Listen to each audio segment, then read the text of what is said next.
So this framework is the synthesis of my 10-year founder journey, and it's called Success is on the Other Side of. It's basically a roadmap for startup founders to create the conditions necessary for success. And yeah, 12 things can be a lot to keep in mind at once, so that's why we're adding some structure to the list so that it's easier to remember. In the last video, I explained how the top 2 items on the list create structural lock-in for the success of the startup. The next 3 items on the list describe the evolutions that new founders have to go through in order to align themselves with the actual hard part of building a startup, and I can't emphasize this enough, it is selling.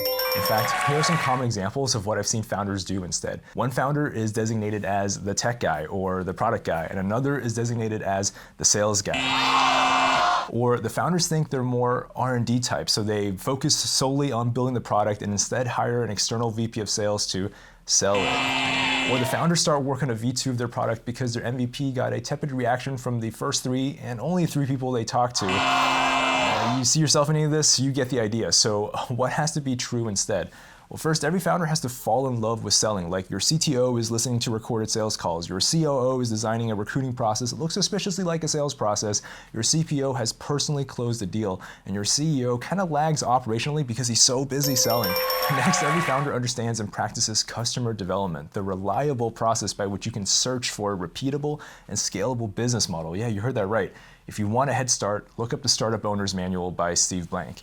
And finally, the team views all business decisions through the lens of distribution, meaning what will drive the most repeatable, scalable growth. So the team stops asking, what's the coolest feature to build next, and instead starts asking, what feature, partnership, or pricing model will make it easiest to get this into the hands of the next million users.